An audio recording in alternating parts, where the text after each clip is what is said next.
Welcome back to Myrna and Jenn Read the Apocrypha.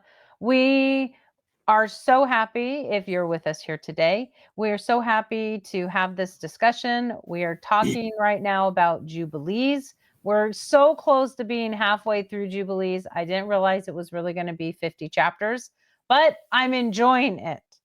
And to give you a little recap right now, we are reading about Abraham and his son Isaac and his son Jacob. So I would hope that if you really do like this video today, you will hit the like button, you will subscribe, and you'll keep following us each week as we bring forth more about the Apocrypha. So let's go ahead and dig in here to our chapter 20. I think we need to remind everybody what happened last week. Okay, recap. Well, just the quick one. They had a circumcision party, and Abraham required everybody to get circumcised in his house. Yeah, they did do that. Okay, and that's only because they continue to talk about it here, so we had to explain that. Yeah, okay, go ahead. Circumcision is now a thing that God would like from Abraham and all his family and all his children, all the men. Let's see what that has to be. Because it's actually a covenant of some kind. They didn't really explain, but it's a covenant. Yes, it is a covenant. There you go. Okay, go ahead. I'm sorry. And no, you're good, Myrna. It's an interesting covenant that women don't have to deal with. So let's just dig in and see what God has to say here and what Abraham has to say to his kids. So, verse 1, chapter 20. And in the 42nd Jubilee, in the first year of the 7th week, Abraham called Ishmael and his 12 sons, and Isaac and his 2 sons, and the 6 sons of Keturah and their sons. And he commanded them that they should observe the way of the Lord, that they should work righteousness and love each his neighbor, and act on this manner amongst all men, that they should each so walk with regard to them as to do judgment and righteousness on the earth. That they should circumcise their sons according to the covenant which he had made with them, and not deviate to the right hand or the left of all the paths which the Lord had commanded us, and that we should keep ourselves from all fornication and uncleanness, and renounce from amongst us all fornication and uncleanness. Okay, first of all, Abraham called Ishmael, and apparently Ishmael had 12 sons. Yeah. And Isaac and his 2 sons and the 6 sons of Keturah. So 6, 7, 8. He had 8 kids. I guess. Who? Abraham had 8 children. 8 boys, anyways. I don't know about the daughters. Yeah, we never know about the daughters. I know. And, it's all good, though. I'm going to let that go. It's good. It's fine by me. And he commanded them that they should observe the ways of the Lord. Did this seem reminiscent here of Noah? It seemed a little reminiscent of Noah being this man who follows the Lord and had, these great blessings. And he was one of the very few men to be favored of the Lord at that time. And we've heard the same thing about Abraham. Yeah. And it kind of, go ahead.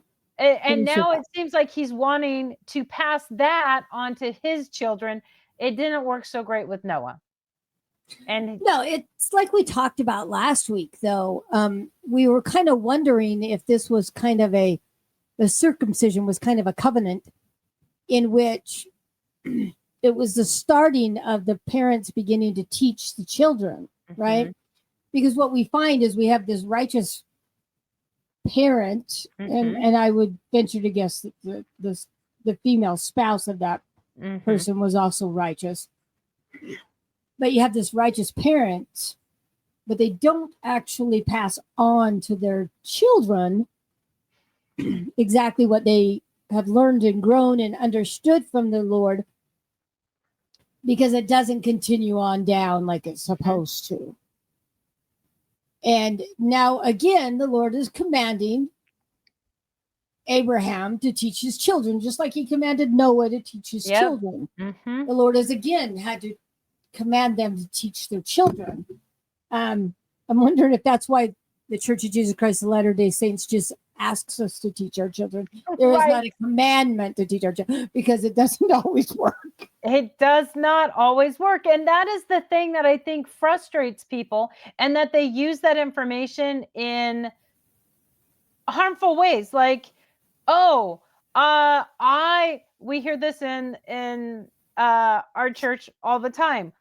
We raised our kids. We went to church every Sunday. We did our family home evening. We had them get up early and do family scripture reading.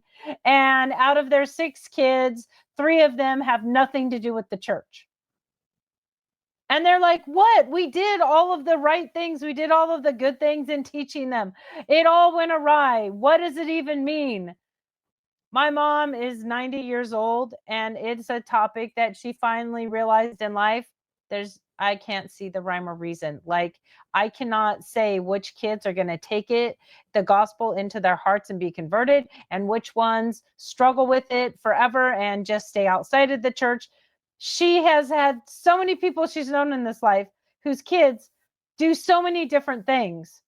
And yet, is that something new? Apparently not. It's been happening since Noah and Abraham, and they try to teach their generation, and a lot of them are like, bye-bye, thank you, no.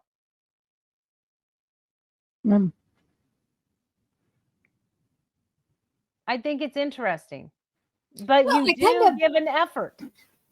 Well, I kind of wonder. Okay, this is my stinkeriness, but we're gonna go there for a moment. We'll just go there. Okay. Just because you had family home evening doesn't mean you actually taught your children anything. True. Because is the reason it's not effective sometimes? I'm not saying all the time. Don't get me wrong. Please don't get mad at me.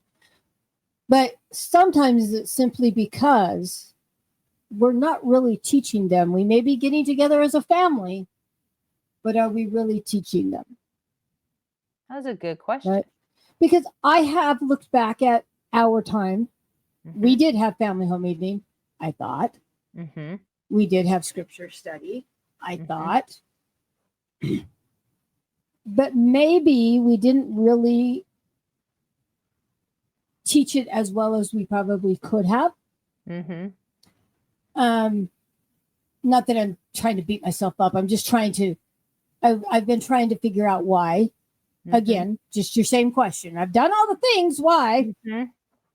Well, but I look back and sometimes a lesson will pop into my head where it's like, well, you kind of glossed over this. You kind of did, there were times when I go, maybe I didn't really teach that concept very well. Okay. But I tried. Don't get me wrong. I tried. And the Lord loves us trying. I think he's fine with me. I'm just trying to figure it out. So maybe it's just simply sometimes we're not teaching it in a way that those children understand that concept. Because sometimes kids all learn in different ways. They're not all going to grab everything the same time, teach the same way. Maybe that one that's not going to learn that way is the one that be going astray because they really didn't get it, right? Let's say the Lord's mad at us for. I'm just trying to. Sometimes I think it's simply unforeseen circumstances that happen when you're trying to teach a group of people, regardless of who they are, the same thing. We have the same problem in schools, right? Children that get left behind because they don't understand what's going on because they learn a different way. Right. Anyway, that's what the interesting thing here that this as you're saying that just popped into my mind. It's so interesting in this moment in Jubilee with Abraham because they have the covenant, they have the law about being circumcised. Okay, that takes things to a little bit of a different level to me for the guys. Like, so here's what I've taught you. Here's this, the circumcision. Here's this. How easy do you think it would be to be like, yeah, I'm not touching that. Yeah, I'm not putting my kids through that. I'm not putting my kids through that. That to me is like its own little level. And yes, the kids are supposed to be 8 years old when it happens, but anyone who comes into your house that's uncircumcised is then supposed to be circumcised. So I find that to be a very interesting decision or way for the Lord to communicate his covenant with these men. Yeah. I'm wondering, I was wondering because I re-listened to last week's. I'm kind of wondering if this is more of a priesthood type covenant because it's only the men. Right. Maybe it's a beginning of going on that path for the priesthood. Right. That they're willing to give up give up something that is important, so to speak, to the male gender. And that's why it's for the men that have to do it and not the women. And I'm wondering if it's that beginning of priesthood. Interesting. Just a thought. I like throwing thoughts out there because, you know, we're trying to learn, and the only way you learn is by asking questions and trying to find the answers. And having discussions. And have a discussion about it. Because every time, you and I are not always in agreement. No, we are not always. If we both throw out our ideas, sometimes we do find answers that we didn't know one of us knew, right? Yep, 100%. Because we're not perfect. Well, I guess I should say, I am not perfect, Jen. Wow, Myrna, thanks. Jen will account for herself. I am not perfect. I didn't want to put that on you if you thought you were. That is always a no. That was always a no, Myrna. Although I knew the answer, but I didn't want to put it on you. I know. I appreciate that. That was very kind of you. Because we're friends enough, we know. I'm a woman, Myrna, and I can say stuff for myself. Exactly. Anyway, yeah. So here we are again, where the Lord's commanding His truth to be taught, right? And I kind of go into the next sentence, and I'm not happy with it. But let's go on. And let's see it. Verse 4. And if any woman or maid commit fornication among you, burn her with fire, and let them not commit fornication with her after their eyes and their heart, and let them not take to themselves wives from the daughters of Canaan, for the seed of Canaan will be rooted out of the land. And he told them of the judgment of the giants and the judgment of the Sodomites, how they had been judged on account of their wickedness, and had died on account of their fornications and uncleanliness and mutual corruption through fornication. And guard yourselves from all fornication and uncleanliness, and from all pollution of sin. Let ye make our name, lest ye make our name a curse, and your whole life a hissing, and all your sons to be destroyed by the sword, and ye become a curse like Sodom, and all your remnant as the sons of Gomorrah. Well, okay, I didn't like that first line. So what happens to the guys with fornication? Exactly. That's my problem. I'm looking here for more information, and I'm not finding it. Burn her with fire, and let them not commit fornication with her after their eyes and their heart. If you burn her with fire, they're not going to. So that the guys don't want to take her to bed because she's not good looking? Like, is that what they're suggesting? Because there are places where bad things happen to women. Oh, absolutely. Absolutely. Okay, that are like this to a degree. Oh, yeah. Yes. There are countries still that blame the woman for the men not being able to be in control of themselves. I have a problem with that, but I won't go too deep into my soapbox, or too deep onto my soapbox, whichever way you want to put it. Now, that sentence, burn her with fire and let them not commit fornication with her after their eyes and their heart. Now, that doesn't make sense because of the order it's in, unless you say that you're scarring her so that she's not looked at as beautiful, like you said. But my problem here is, the order. I get what they're saying there, but if they have committed fornication with their eyes and their heart, why is it the woman's fault? And she's the one that gets the punishment. I've always had a hard time with that because this has been in the scriptures in other places where the woman is the one that's blamed for it. I don't understand. And again, I have a list, and it's on my list. Oh, it's one of your list questions. When you on the list for years. Yep. But I'm wondering if we just kind of are not really even understanding it in God's way, in God's view, right? Because, yeah, he's saying take care of, do this, the women, but the women are the ones writing this. So my question is, are they just keeping out whatever the punishment is for the men? Because we never hear a punishment for the men. So my question is, and my thought is, it's the men that are writing this. So are they leaving that out because it makes them feel better? I don't know. That's just a thought I have. Because God is fair. He is. I know people don't believe it, but he is. And I think there is a punishment for men. It's not all the women. I think God has a punishment for men. And I'm wondering if, because it's the men that are in charge, that we're not hearing what the punishment is. I don't know. So I'm looking it up here, and it says, because I usually if I look something up, I'm going to Jewish law, because that is where Abraham, Isaac, and Jacob, like he's the father of that religion as well. And it says that in Jewish law, adultery, which is having sexual relations with a married woman, is a serious transgression punishable by death for both the man and the woman involved, though the penalty has not been carried out since the destruction of the Second Temple. However, fornication, sexual relations between unmarried people, is not considered adultery and carries different consequences. So adultery here is specifically defined as sexual relations with a married woman. It does not say adultery is a married man. Put in fornication, because that's the word here. That is what I put in. They consider that came back as adultery. So no, so fornication is sexual sin. But so what they're specifying is what adultery is having sexual relations with a married woman. Okay, I consider adultery anyone who's married having sex with someone else. But there's a specifically having sexual relations with a married woman. A man that has sexual relations with a married woman is adultery. But it's not an adultery for a married man to have sexual relations with a non-married woman. That's interesting to me. But, I mean, they live differently. I will admit that. But, So this is one of those moments 1 second here. There's one little bit here. Okay. Yeah, like section of Leviticus. So there's a section of Leviticus that features many laws aimed at distancing the Israelites from vulgarity and is described in Genesis 29 as a great sin. Both the adulterous woman and the man she sinned with are liable for the death penalty. But again, both the adulterous woman and the man she sinned with, he is not considered an adulterous man. That is crazy. Well. Could it possibly be that he's not married? Well, because they believed in having concubines and multiple wives. Okay, all right. It's still interesting.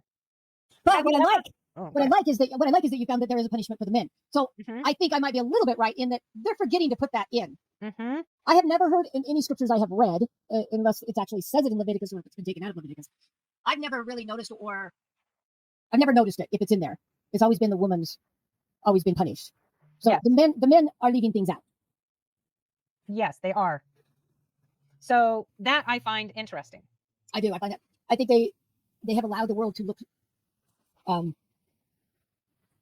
look at God in the wrong way because they don't put the men's punishment in here. It's always the women's. And there's a lot of people that say that he's, So and this is of course according to Jewish law. And the nice thing about the Hebrew and the Jewish law is it has been consistent for a very long time. Yeah, they don't have many adjustments. Yeah, they don't have many adjustments. And when it comes to copying their texts, they are perfect. If it's, because they do their long scrolls. If the scroll is a foot long and you make one letter mistake, you literally burn it and start again. Yeah. It is that precise. So them not saying what that punishment is, I find to be interesting. By the way, well, I mean, maybe there is an inference here to some degree because they say, and all your sons will be destroyed by the sword, and there'll be a curse like Sodom in the remnants of Gomorrah. I guess because I read and had died on account of their fornication. Is that because they naturally died because of disease or because of the punishment? The giants? Yeah, in verse 5. Yeah, the giants. They had been judged on account of their wickedness and had died on account of their fornication. We read the battles of where they were fighting each other and killing and all of that. But were they dying because they were found to be fornicators? I don't know. Well, you have to look at who's talking about this. Yes. Supposedly this is God or an angel or whoever, right? And when they use these terms, sometimes they don't just mean our terms. Correct. So when it says they died on account of the fornication, before that it says they had been judged on account of their wickedness and had died on account of their fornication and uncleanness and mutual corruptions of fornication. That died could possibly be that they did not make it to live with God. Right. Once I re-looked at it, I realized that could be several things. It's not clear enough. It's not clear enough on, is it the second estate that they lost? Is it that there was a punishment enlisted and some of them did die because of the punishment that you die if you're caught in fornication? Is it because of disease or problems that they ended up dying? There is syphilis out there. It came about at some point and they died. There's so many things that could be. And they could also be talking about the actual destruction of Sodom and Gomorrah, right? It says the judgment of the Sodomites. So that could actually be that destruction of Sodom and Gomorrah where they actually did die because the city was destroyed. Yes. So it could be seen in different ways. However, but the end result is don't fornicate. They didn't get to go with God. Yes. Don't fornicate, otherwise you will not live with God. You will not live with God. No. Interesting. So always make sure you remember, don't read only just your assumptions into what that's saying. Yeah.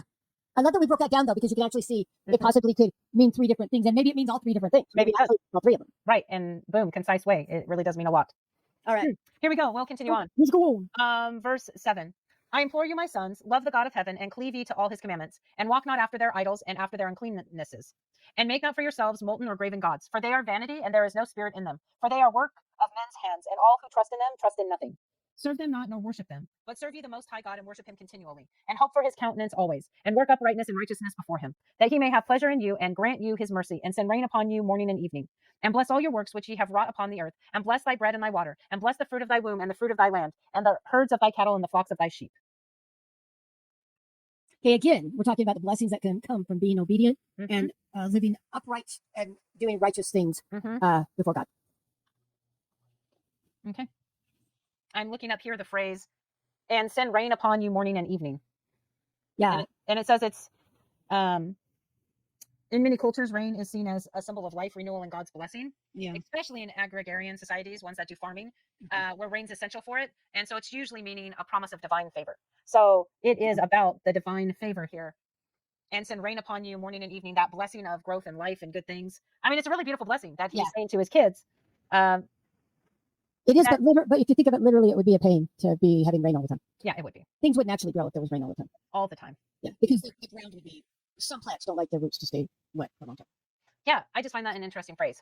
I really love verse 8, where it says, "And make not for yourselves molten or graven gods, for they are vanity, and there is no spirit in them, for they are work of men's hands, and all who trust in them trust in nothing." In nothing.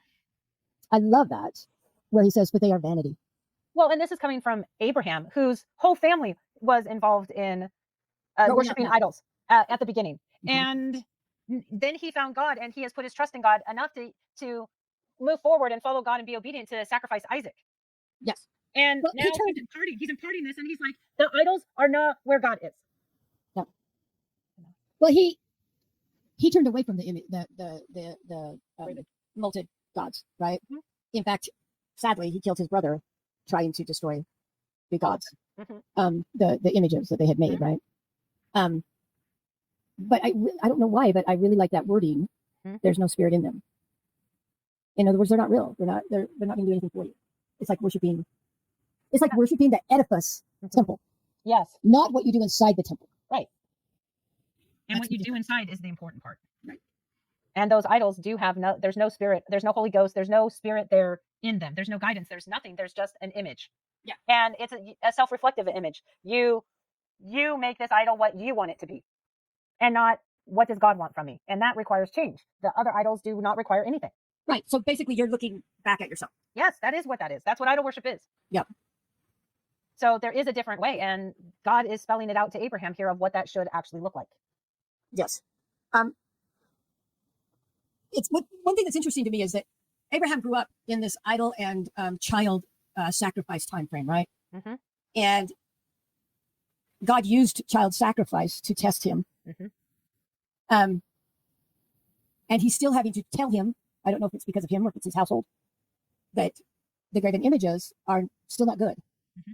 Even though Abraham doesn't believe in them. And in fact, he told his dad, "These are bad. Why do you allow your people to do it?" And his dad's like, "Well, they'll turn on me if I don't, right?" Yes, he said that. Kill me. I'm wondering, is there a little bit of this still happening in Abraham's household? Good point. That the Lord's saying, remember, don't do this because they're not going to help you. They're nothing. Because he was so firm with his dad about it, it's interesting that this might still be happening in his household. Definitely not by him, but by someone in his household, maybe. Well, he has a lot of people in his household. So one of the interesting things historically that happens when one nation with their predominant religion and another nation with their predominant religion, when they cross paths and one conquers the other, there's always a point where those religions start to intersect, and they both morph to a degree. So they become something new. They become something new because you have the Greeks and the pantheon of gods and stuff. And as they went out into the world, that is what they taught. But they came upon people who had their own local religions. And so usually in those areas, you find that it sounds Greek-esque, but not fully. Because they took parts of it that already they believed to be true, and maybe put the Greek names to it. Then instead, we have a Greek goddess, and it's about fertility and all of this. And then the Greeks come along, and they have a similar one, but my local one, she has a different backstory. But I kind of merge those stories now. It's like a game of telephone. Then through the ages, now it's kind of made its own. But you're like, wow, that sounds really similar to the Greeks, but it's not quite. And so I'm wondering if he's having that in his people. He may be having that in his people. Because they are still trying to worship and yet take all of this new stuff in, and it's reminding them constantly. Yeah. I like when you talk about morphine, and I had to do this because that's what you did. Because in order for them to live together in the same space, there had to be agreement. And so there is a little bit of, we'll keep this, you take that, we'll take this. There had to be some adjustments. And so maybe the Lord's saying, Abraham, there's been some adjustments made. Remember what I told you about this, and kind of in a way nudging him to take control of what's happening in his household, right? He's telling him, teach him, right? Same thing we talked about. Sometimes we think we're teaching, but we're not actually. Maybe Abraham's not actually totally teaching them in a way that they understand what he's saying, and they're still having some idols that they're worshiping. Yeah, I think that could easily be the possibility of what's occurring here, because it was really honed in on in the beginning that when he's talking with his father, idol worship is rampant. It is how everyone is really going about being religious. Abraham's the oddball. And now we have this circumcision and these covenants making him and his household even more of an oddball, right? And then people do not go, at least I'm not used to seeing people who go, okay, Abraham, I'm in your household. I have this great job, and you're a great guy. You're a great protector. I think you're a really great, household leader, master of the house, however you want to term that.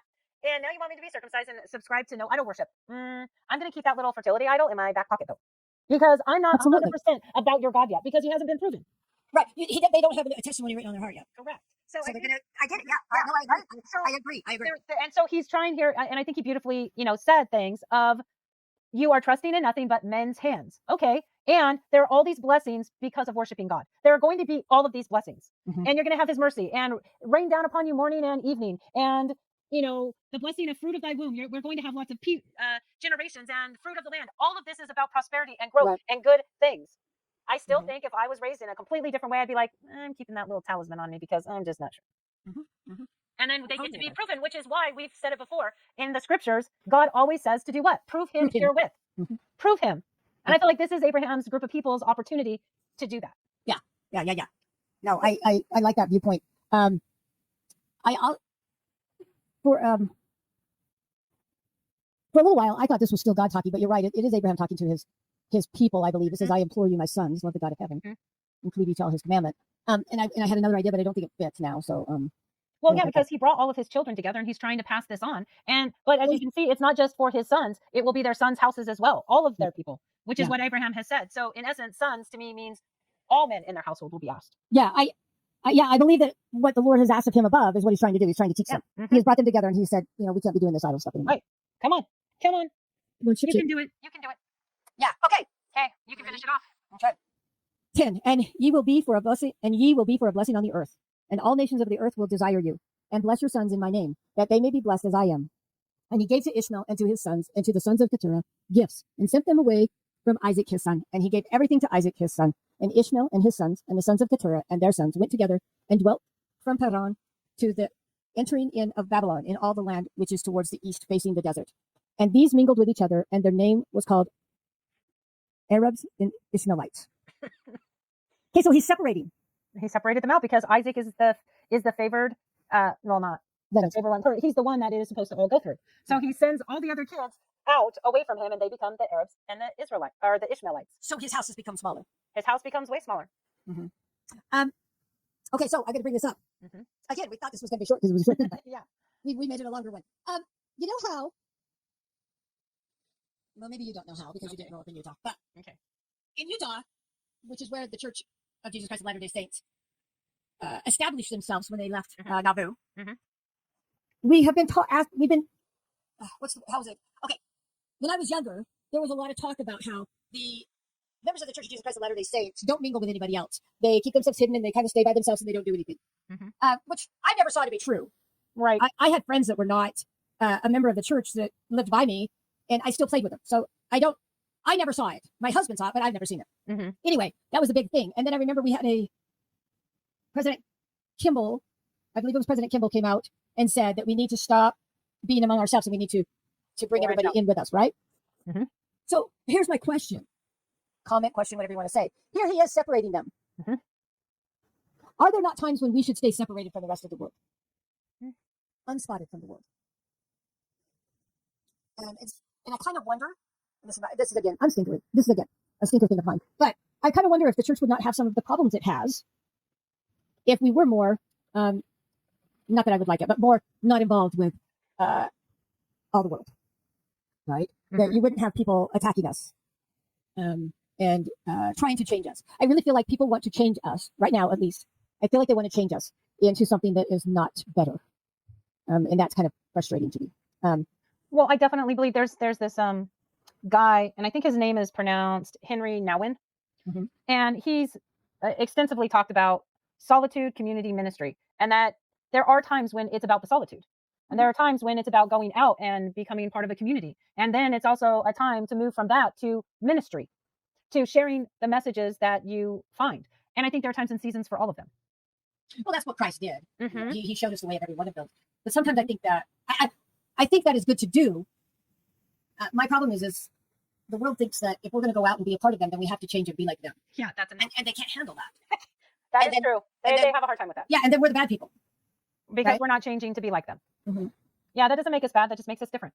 There's no good or bad on that. We're just different. We have a different set of beliefs that we make choices and that inform our choices that we make in life. Right. And some members of the church don't like that either, and so they keep wanting the church to change. so that we're not so peculiar, but we've been asked to be peculiar. We'll I just think we say should be peculiar. I think we should be more peculiar than we are. We've made some changes that I think make us less peculiar and less able to be picked out of a crowd. You used to almost be able to pick out a member of the Church of Jesus Christ in a crowd. In a crowd, sorry. well, I don't think you can do that much anymore. I'll say that for what we just read, Abraham and his people were peculiar.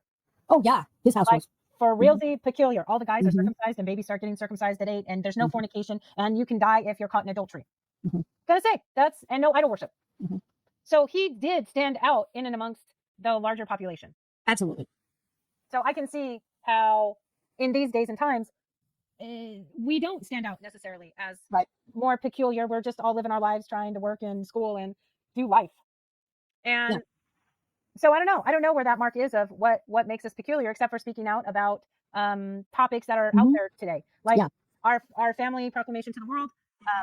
That document says a lot about us as a religion and our beliefs. Mhm. And a lot of people that are even members of our own church disagree with it. Yes, I was just going to say, if more of us stood up for that documentation, Mhm. I think we would be more peculiar. But Because we have enough, we have enough members of the church that are not backing that document. That I think it doesn't it puts a plight on us that makes us not look peculiar. Does that make? Am I making any yes, sense? that makes total sense, because they're taking that peculiar aspect out because it's hard. I'm not going to say I read that document and there are bits and pieces where I'm like, okay, God is trying to tell me something, and do I disagree with it because I disagree because I don't want to change, or does it not necessarily fit my individual circumstances the way things are? That's what I'm Or saying. like there's lots of reasons to have an issue with that document. Yeah, I have issues with it when it comes to the way men are supposed to lead in the household. Sometimes I would like just to give it to my husband and say, read this, because sometimes it frustrates me, and then I say, do I really get those blessings because my husband's not doing it? So I do have problems with it when it comes to things like that too, because and they all have those kind of things in that document, because nobody has that. No, I would say nobody. Most of us do not have that family that you can actually see in that document in our real lives. Right. It's an ideal. Yeah, it's an ideal, and it doesn't have to be anything big, right? It doesn't have to be that you are in the LGBT space to not like that document. Correct. Or to feel out of place of not being in that document. There's a lot of spaces for it that make you feel you don't fit in that document. Yep. And so, yeah. Anyway, I don't know where I went with that, but I just did. Well, no, I think it just relates here to Abraham and what's happening in his household. He's becoming a very, very peculiar person and peculiar household in and amongst all these others. And now that he's separated his children out, he's working with Isaac, because Isaac is going to be the seed through which all these great things, this great nation is built. Right. And, in our own personal lives, what can we're always asked, like in the scriptures, unto yourself, what can I take away from this here in this version of this moment in Abraham's life? I think it's very relevant in going out into the world. And how does he stick to all of the things his father Abraham is teaching him? How does Isaac go out there and hold to all of this and still be around his brothers and sisters who might not be doing any of it and worshiping idols in the end? Like, that makes it hard. It makes it hard, people. Yeah, I could totally see how that would be hard. So I feel like maybe for a moment we're in the likes of Abraham and Isaac here ourselves, in just the way life happens and cycles and generation to the next generation of what actually happens. Yeah. So, and it's not going to get easier. No, it's not going to get easier. And the scriptures have told us that one. Yes, we know that. We know that. Wah, wah, wah. All right. All right. Okay. So we went into the weeds at the end, but that's okay. Myrna and I know that's what we do. Yep. Here we go. Please, if you enjoyed things that we had to say here today, like, subscribe, do all those wonderful things. Send a link out to somebody you think would find us interesting. In fact, you might even think they completely disagree with us. We're okay with that. Myrna and I brought We are so okay with that. Yeah. We just love having discussions about these topics, where people take these scriptures and how they see them. And maybe there's information here we don't know. Hey, we would love someone to state something and educate us. Yes, please. We are totally great with that. So please do so. We enjoy this. We hope you have a great week, and see you again next week. Thank you. And as always, like we like to say, Myrna, Apocryphal rules. Bye, guys. Thanks, guys. Bye.